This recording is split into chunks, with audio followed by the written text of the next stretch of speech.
Hello, welcome everybody to Priestley's series.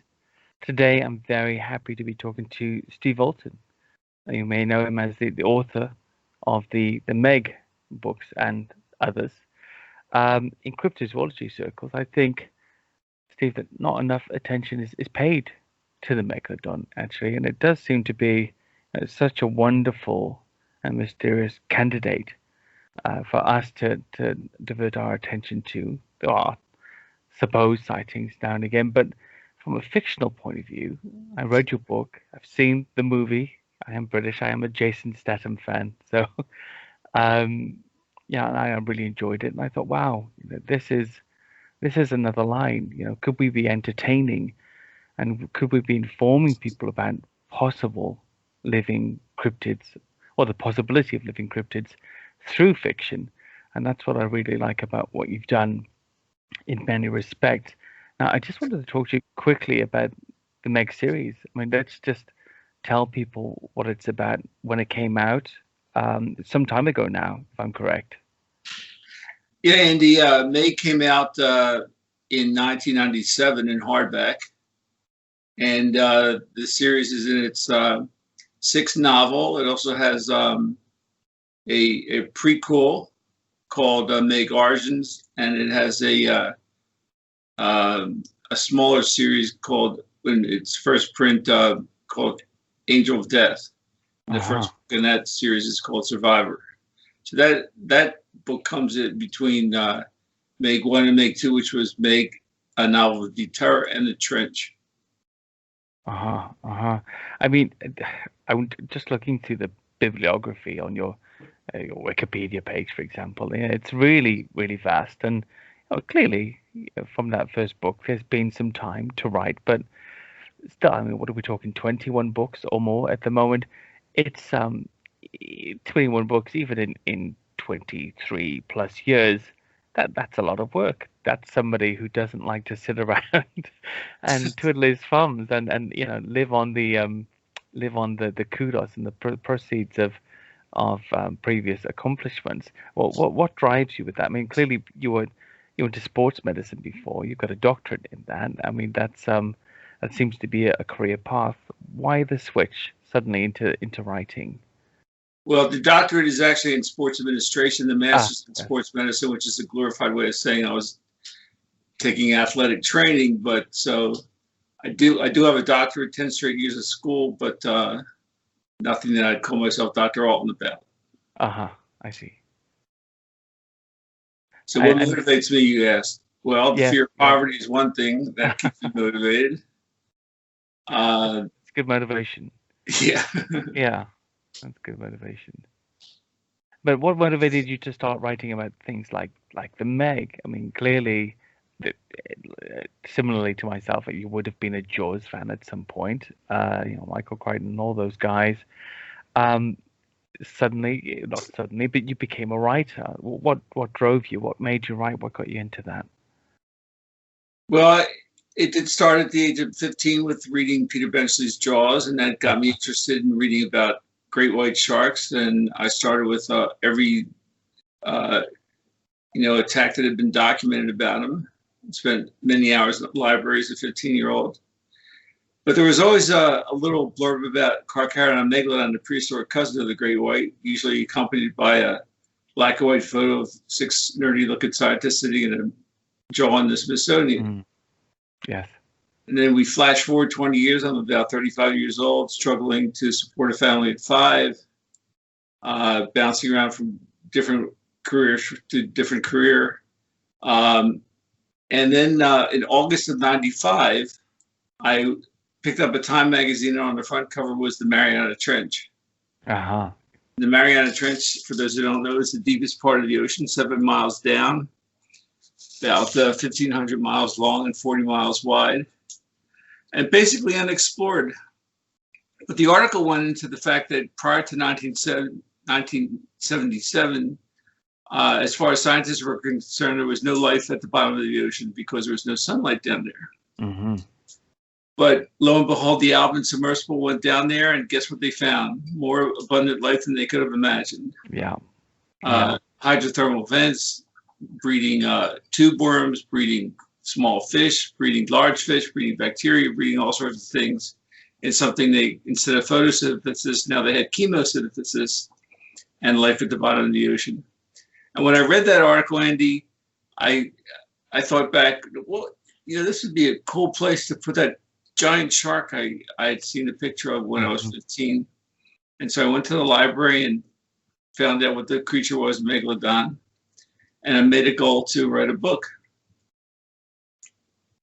And that's how I got started. I would write, because I had a job during the day, I could only work on the book at night and on weekends. So I used to write from about 11 o'clock at night till about 3 in the morning, and then on weekends. And it took me about 6 months to have a 400-page manuscript.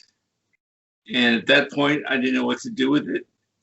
And so I went to the bookstore and took out a book bought a book about how to get published. Mm-hmm. And they recommended that you send out a 2-page query letter to every agent who handled your genre, which mine was fiction. So I sent out about 60 to 70 different letters and heard from about a dozen people who weren't interested, and one person who was. And he was an agent in California named Ken Atchity. Mm-hmm. And Ken felt that Meg would make a great book and movie. But he said it needs a lot of editing. Editing is like cutting a fish. You chop off its head, you chop off the tail, and you start with the meat in the middle. And he offered to edit the book with his company for more money than I had. Mm-hmm. But I did have a 1971 Chevy Malibu convertible. My dad had bought me when I was 17, so I sold that and borrowed some money and paid for editing fees, and we edited the book together. And on Friday the 13th in 1996, I went to work at as the general manager of a wholesale meat company to find out that I've been fired. They no longer needed my services. And I went home with about $50 in the bank and my wife and kids at home, and my wife was crying. And I said, honey, this is great. Now I can work on my second book. She about threw a frying pan at my head.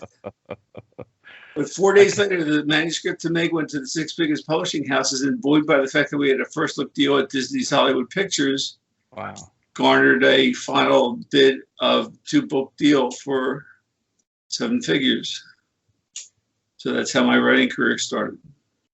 That's amazing. Now, when you said about the frying pan flying at the head, I mean, there's a lot that I really relate to in this.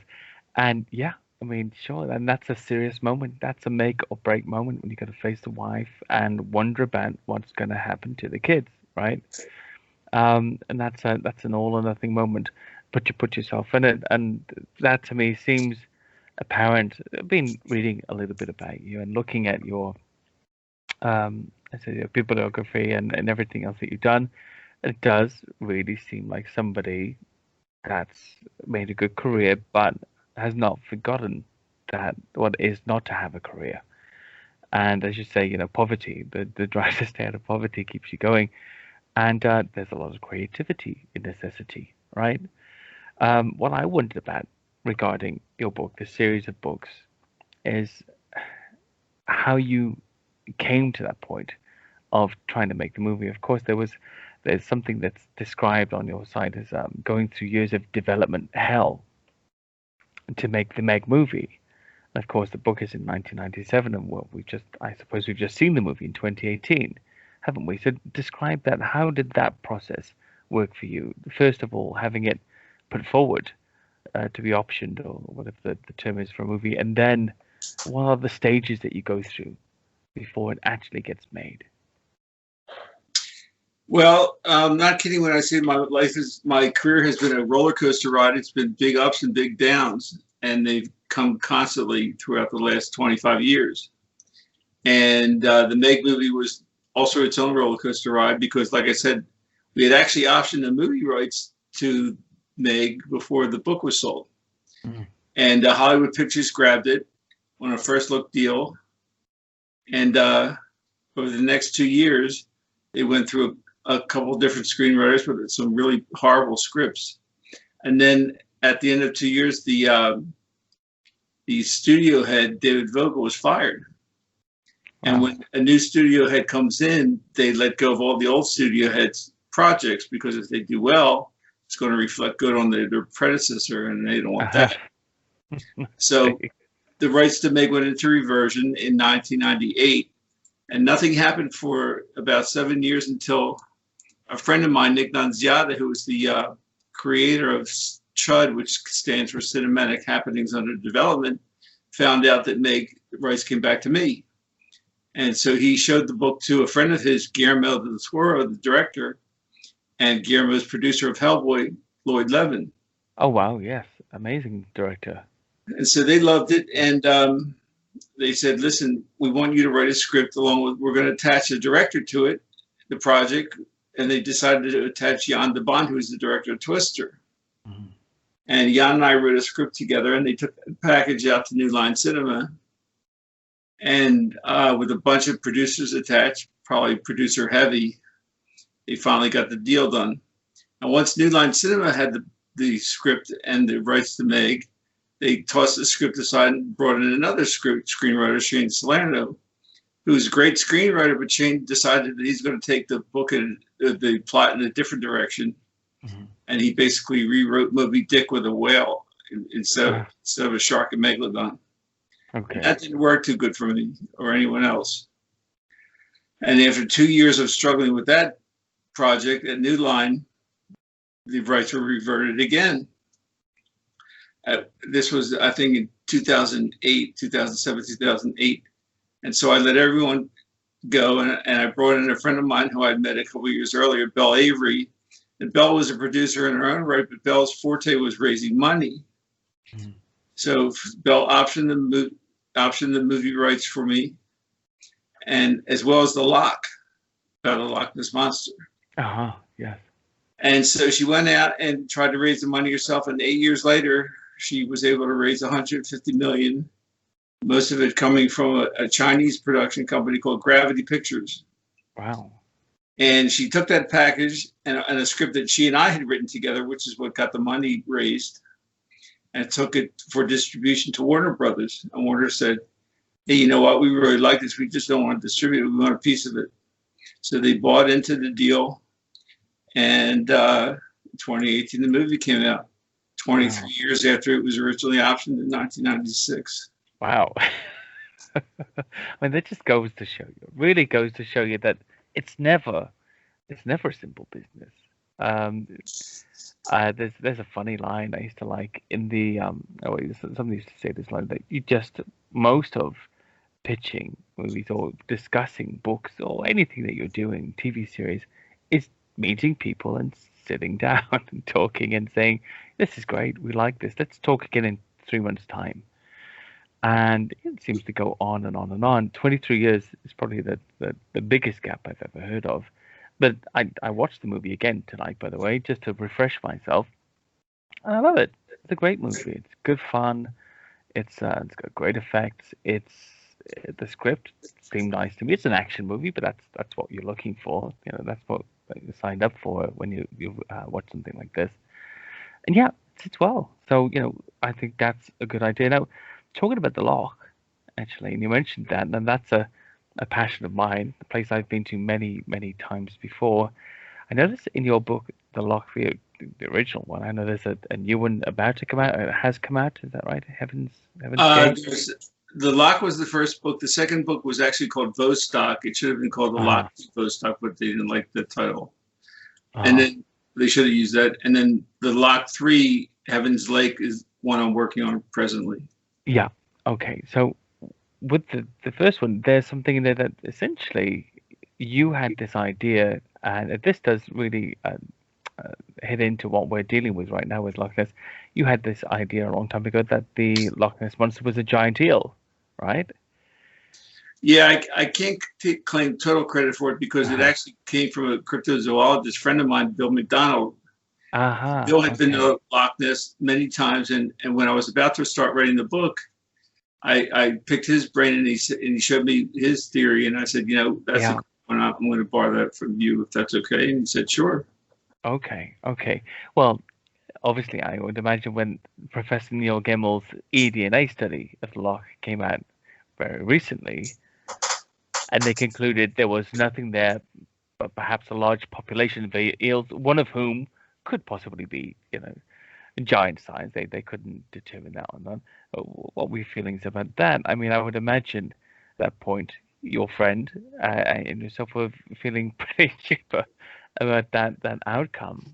Especially with the sense of prediction or prophetic fiction that took place there in the book. Well, reading about, I assume you're talking about New Zealand study that they did a few years ago. That's right, yeah. The one that was just recently published. Yeah. The eDNA study by Professor Neil Gemmell. Yes. It would have been nice to have been mentioned in the same story, but they decided not to. And of course, I was way ahead of the curve on that one. And I was also ahead on the curve with Meg, because in my book, Meg, in the series, hydrothermal vents are at the bottom of the Mariana Trench. And that was, I first came up with that back in 1995 when I started writing the book. And I think 15 years later, they actually found a lot of hydrothermal vents in the Mariana Trench. So I was a writer for the LA Times book review had really chastised me for assuming that he decided that there was no Richard Ellis, who wrote a book about the great white shark and is a painter. He chastised me because the LA Times were angry because Benno Doubleday had used a quote from the LA Times writer who had interviewed me, calling Meg Jurassic Shark, and that was a great quote. Doubleday decided to use it on the cover of the book, and the LA Times book review editor decided he was pissed off about that, so they decided to get on me. I read that article, actually. Jurassic Con, was that the article? Something like by Richard Ellis. Now, that to me, I'm not getting to anything personal here at all, but in this genre, in cryptozoology, you do tend from time to time to get a few detractors and very notable people who've done their research and have been in the field for a long time. But sometimes the criticism that one gets seems to smack a lot of jealousy or perhaps objection to competition. If somebody figures something out before you do, often that can rile you up, especially if something that you failed to figure in your long career. Well, let me point two things out, Andy. First, Meg is a fictional book. Yeah. Fiction. It means it's not real. Second, Richard Ellis had been given an advanced reading copy, so he was criticizing me on spelling mistakes or. Oh, God. It's an advanced reading copy. It's full of. It hasn't been edited yet. Yeah. And the third thing was, I was right and he was wrong. He claimed that there was no hydrothermal vents in the Mariana Trench, and 15 years later they found them. So, I call that. Well, I read it, and it reminded me a little bit of a similar review I'd had from a competitor. That essentially you kind of get the feeling when something's more personal than professional. And I always like to say that critics are like crickets; they make noise but no sense, and that's often what happens. If we do need them, but of course, sometimes somebody seems to have an ulterior motive. But that's fair enough. I read it; it didn't seem to ring true to me anyway, and I don't think it would have to anybody else either. Now, talking about stuff like this, you having this idea about the Mariana Trench having these thermal vents, I really like this idea. And this, what was the film on top called? What was that? The substance that covered it. That wasn't a floor, but in fact a very thin film of. The hydrothermal vents spew mineralized water, and so my theory was that the mineralized water was coagulating at the cold layer, which was, and the geothermal layer. I think they used the term. Okay. So that was very, very interesting, and I like that. Now, talking about this, that brings me on to research techniques. So, making fiction feel like fact there's a certain talent to doing that. So how do you do that? What research techniques do you match with storytelling to make the things that people are reading seem plausible? How do you do it? And that's a very important part of my books, because all of them, I call them faction, a mixture of fiction and fact, where the lines of fact blur with fiction, which makes for a lot more fun to read. And the only way to do that is you got to put the work in. I mean, it could take me a year and a half, sometimes 2 years to write a book, which is a long time, but I want to get the details right.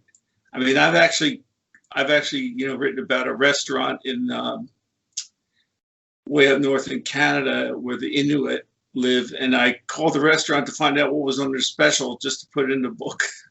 So every little detail is important to me, but the big ones are, of course, big importance to the storyline. And how do you line those things up? So, for instance, when you're setting out the book, you have one sort of file over here with all of the listing, all of the fine details that go into every part of the book that people don't really notice, but they would if they checked, like the restaurant, for example. And on this other side there, you have plot, storylines, and character emphasis. So how do you set it up on your desk, so to speak? You know, they must have books and a double screen and everything laid out in front of you, or is it something a lot more simple than that? Well, it starts with an idea for a book starts with a concept, or what if, and that leads to a lot of research, which will lead to a beat sheet. And a beat sheet is sort of the major beats of the story, which gives you sort of a roadmap to get to the end of the book. So, and then once I start writing, then that's when I focus on the small details. Okay, so that's something that really, I suppose, comes afterwards. So that really brings me on to the next part that I was interested in, is when you're getting inspired, is it more that you have light bulb moments, or all your creations, the accumulation of refinement and reworked ideas and concepts? Yeah, I mean, that all comes out in the process, absolutely. Okay, that makes more sense to me, really. Now, there is something else going on at the moment, which is it's a new thing they're doing, Sea Monster Cove. So let's talk about that. You know, what is it? I believe it's coming soon. When does it happen? How do people see it in this COVID world that we now have entered into? Okay. So that's really, I mean, what I was wondering. With Sea Monster Cove, what is it? Is this a big venue? Is it an event? Is it something that's solely online? And when does it open? Well, Sea Monster Cove is an entirely different project, something that's never been done before, as far as I know. And it's basically, it started out as a concept for a story that came to me in December of 2019. I was going through a very rough time financially and also medically. I've had Parkinson's for 14 years. And it got to the point where I couldn't even afford the medicine that I was taking to help me move. But I was able to get through the period because one morning in December, I woke up about 4 a.m. and my mind was very quiet. And suddenly, I don't know where it came from. You know, you call it the universe, you call it God, you call it whatever you want to call it, but it happened. And it just, an idea popped in my head for a new universe of prehistoric monsters, you know, something different than Meg, but along the same sweet spot, the same wheelhouse. And I got up and ran to my office as quickly as somebody at 4 a.m. could run with Parkinson's up to his office. And 5 hours later, I'd done the research that found the elements of the story that I was thinking of. And basically, the story for this dealt with a marine biologist and two of his companions who were in an island lagoon, a very real island in the Mariana Trench, the northern Mariana Trench, called Maug, M-A-U-G, which sounded like Meg, and that's what hooked me when I started doing the research. Nice. And this marine biologist, a French marine biologist named Dr. Max Rostand, they discovered that the lagoon is very warm and that superheated mineral water is coming from somewhere. Now, this was a volcano like all the islands in the Mariana Trench. or the Mariana Archipelago, they were all formed from volcanic activity. Mm-hmm. And 5 million years ago, the volcano that was Mog detonated. It erupted. And what's left today is 3 islets that were part of the rim of the volcano, and the magma chamber, which is called a caldera, which is where the lagoon is. Mm-hmm. But superheated water is still flowing up into the lagoon. So when Max Rostand discovered this, at that time, a fishing trawler pulled into the lagoon while they were doing their work, and it was caught in the deep net. The deep trout net was what they thought was a whale. Uh-huh. Now, being marine biologists, they went over to the fishing trawler and they said, "Hey, you got to let that thing go." To which the fishing trawler captain, who was more pirate than captain, basically told them that this isn't a whale, it's a shark, a big basking shark, 40-foot basking shark that we hooked. And it's tossing and turning, it's pregnant, and it's panicking, so it's going to sink us, so we're going to drown it in the shallows. So Dr. Rostand convinced them to let it go, but by the time they got to it, it was dead. So Dr. Rostand did an emergency C-section right there in the shallows and released 15 pups. Most of them had already died. But of the 15, they were all female. 14 were black pups. 1 was an albino. Huh. But they realized that this is not a basking shark. This thing has teeth. Well, of the 4 that they had kept alive, they released 2 of the dark ones into the ocean and filmed it being released. And they immediately, they took a few strokes of their tail and they died. Wow. To which they realized that the 2 ones that were still surviving in one of the specimen pools that was using lagoon water were fine. So they realized somehow this pregnant female must have come from where the water that fills the lagoon originates. Huh. And that left them with a choice, because they realized that the pups could not survive unless they stayed in the lagoon. But soon they would be getting pretty big. And this species, what they realized was a prehistoric mako shark, almost 50 feet long, had to come from somewhere down in the Mariana Trench or hydrothermal vents or somewhere mysterious that was keeping it alive for all these years. So they had a choice.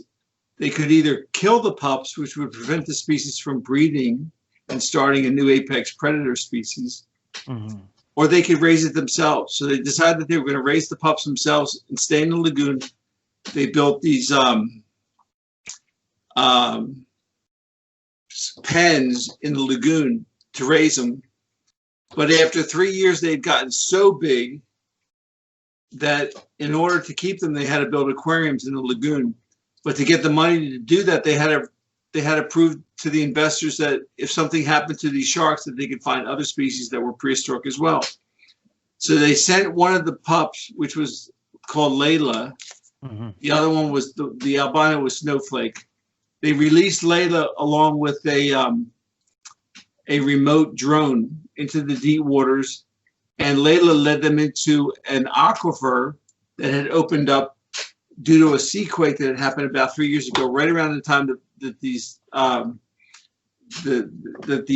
Filipino fishermen had caught the mother.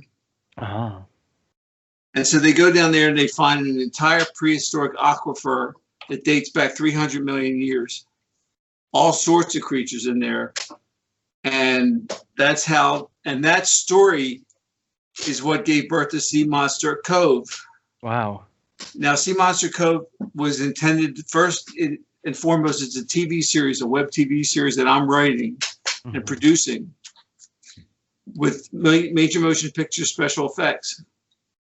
But Sea Monster Cove is also a remote experience for people to go visit these aquariums.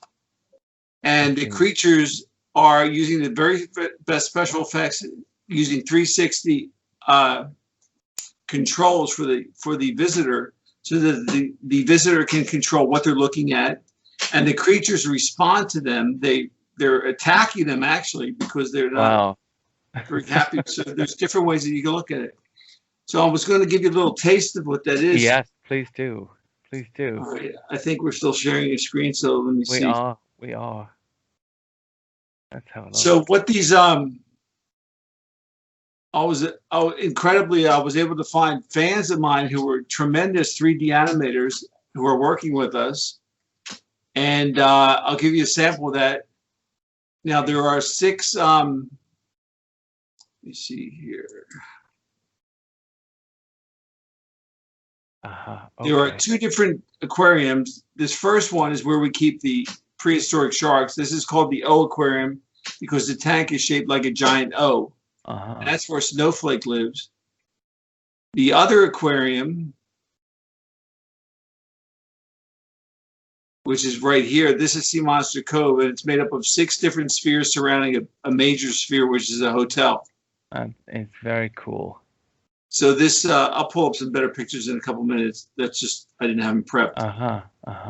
But this, this first visitation is an archive that was taken back when the spheres were being prepared. Now there's 6 different spheres aquariums that we can add more to, and each one deals with a different time period in our history.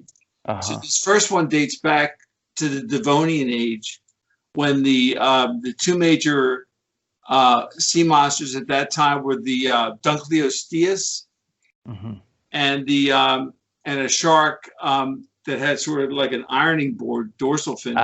Yes, I know. Now this, you're going to see 2 different archives here. There's no sound on this one, but it gives you an idea of the level of the 3D and sophistication.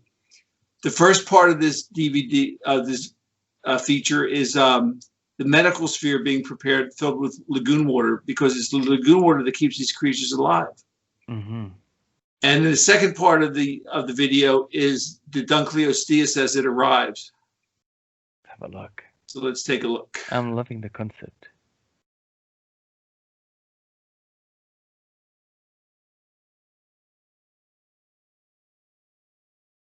So like I said, there's no sound to this, but you'll get the idea.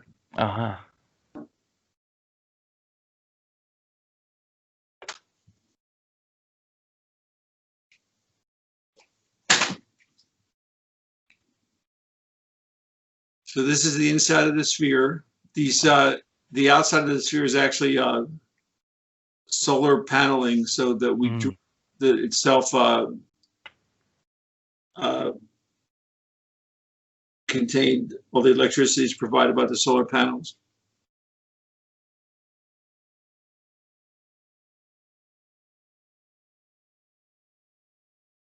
So we take a look around,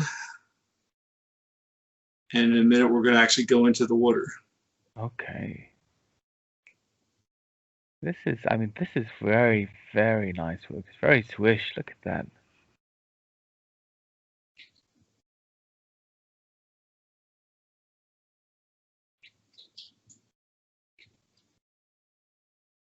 And in we go. This is in the water. Fantastic.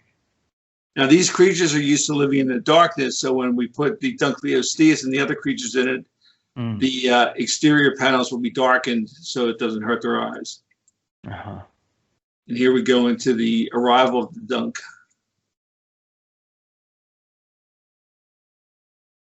Now, as a member of Sea Monster Cove, you'll be able to take these journeys yourself.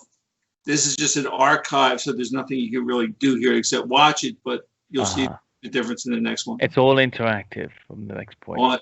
Most of them are interactive. And there's the dunk. Wow. And she'll be coming around.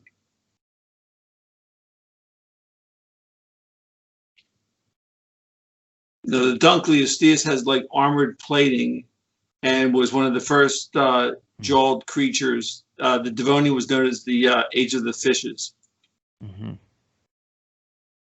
About 350 to 400 million years ago. Look at this.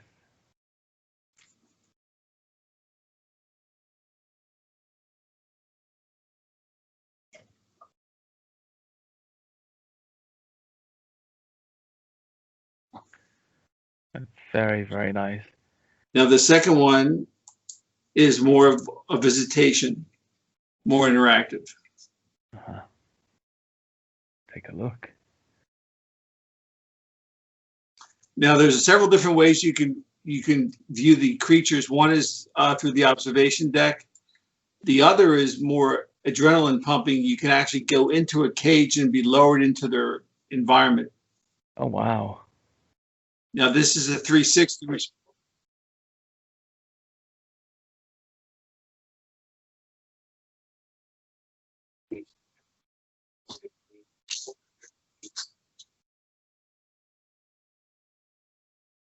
Okay, I see the sharks as well.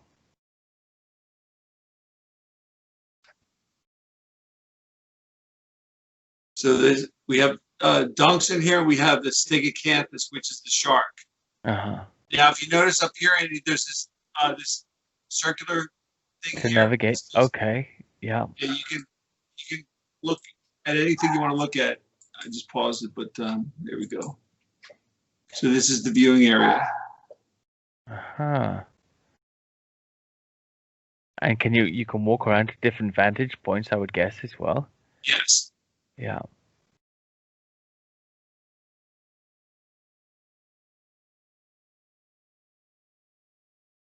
Oh.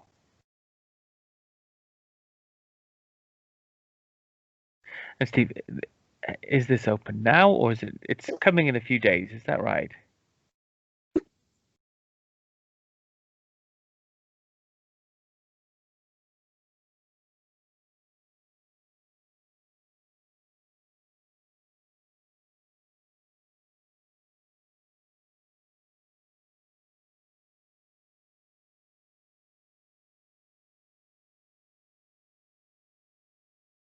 Interesting.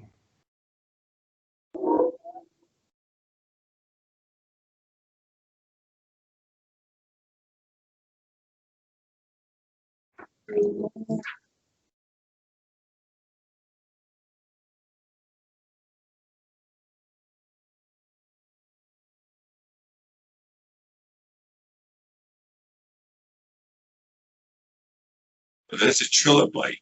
Mm. So The like perspective is really lovely as well. I really like the perspective.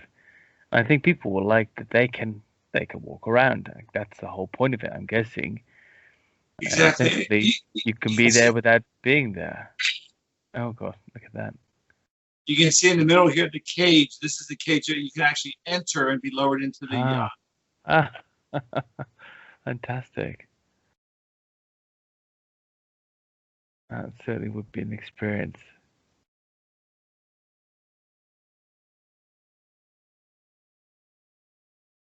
And I think for some people, with the right home cinema system and sound system, it really could be something special.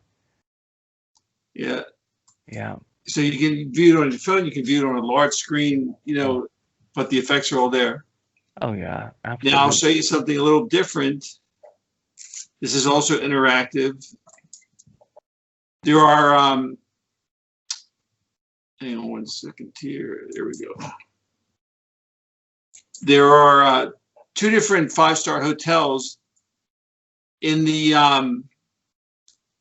aquarium, which is where we keep the prehistoric sharks. The big attraction is Snowflake. That's the albino that was caught years ago. Mm-hmm. Now, before I show you what she looks like today, let's pull up her archive with her sister, Layla. This is before Layla went missing into the ancient aquifer. We'll be able to take a look at the two pups here.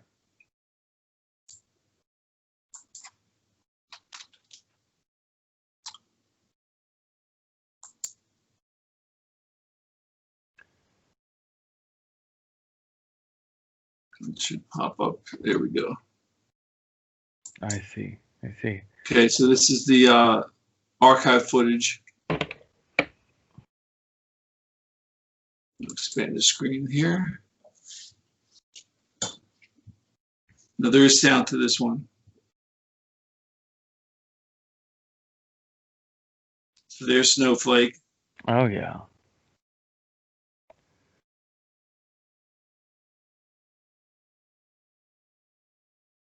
There's Snowflake. She's getting bigger. And there's Layla. Uh-huh. Nice animation as well.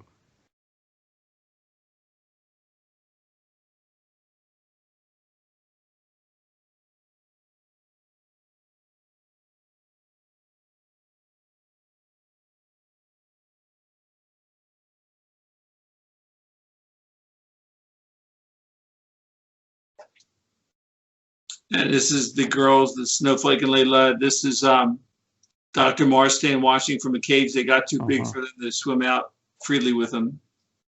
Just a little too playful. And these are not great whites. These are prehistoric makos called a black demon, which is believed to inhabit the Sea of Cortez, the modern day versions of them. Oh, I've heard about this. Yes. So this is allegedly a currently undiscovered cryptozoological shark, or at least thought to be extinct. Correct. Yeah. Now, Well, this is amazing. Who did the work for you? Which company did you work in conjunction with to animate and to create the spheres and everything within? We had found the 3D animators from a project they had done independently called Caged, which was a diver in a cage with a shark, similar to what we offer here. And here, let me pull up the Black Demon Inn. Actually backs up to the O Aquarium, so that you can actually rent a room, or in this case, as a member, you get to see it for free. You get to stay there for free, I should say. And let me just reduce this. Give me 1 second here. How do you reduce this?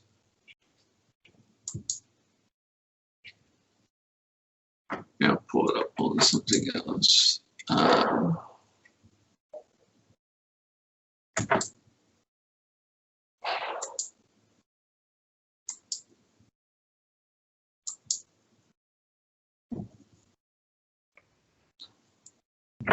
Not sure it's not. Okay, I'll pull it up. So, okay, hang on 1 second. Let's try this.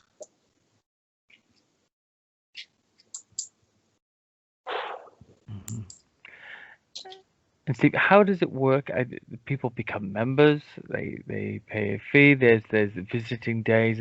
I'm assuming there's several different types of ways to access the site.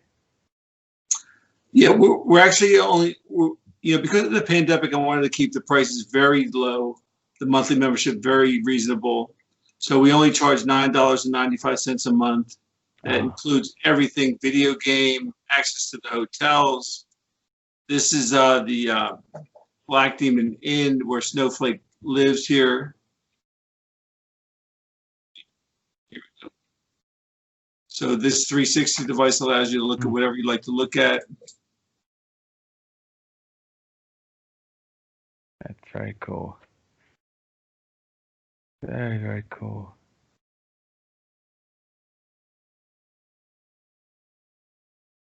So you can pop this on, loop it, and just relax, and the angles change. You can just basically sit back and watch Snowflake as go to work. Lying in bed. Yeah. Watch it go to work. It's amazing. It's amazing. And all of this came to you, as you say. You had dealing with your. Did you say you have Parkinson's? Is that right? Yes. Yeah. How long have you had that? 14 years. Okay.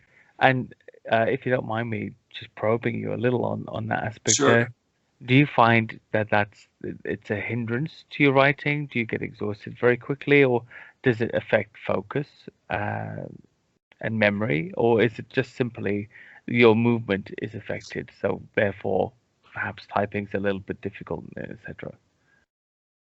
It's painful physically. It can cause muscular spasms. It can cause rigidity that makes it difficult to move. It can cause tremors. But one of the purposes of this project is that about 7 years ago, I was introduced to a guy who was treating Parkinson's with natural extracts. That with the medication can be effective only over time. You have to take more and more of it, and there's side effects. Yeah. And the side effects can be as violent as the disease itself. But he developed something that was natural. And so one of the goals that I have, and he also created an extract that now this is big, that can cure stage 4 cancers like pancreatic cancer, brain cancer, and the cancer that took my father's life about 9 years ago. So one of my goals is that if we can get this word about this project, MONSTER COVE, out there, then $1 for every $9 membership would go toward getting this information out to people and getting the extracts to people who really need it, who can't afford it because it's very expensive. Okay, so I think that's very noble. That's very wonderful. What is the extract called? Can we ask? Give me 1 second. I'm going to turn your volume up because I'm losing you a little bit here. Oh, I see. There you go. Oh, okay. And what is the extract called?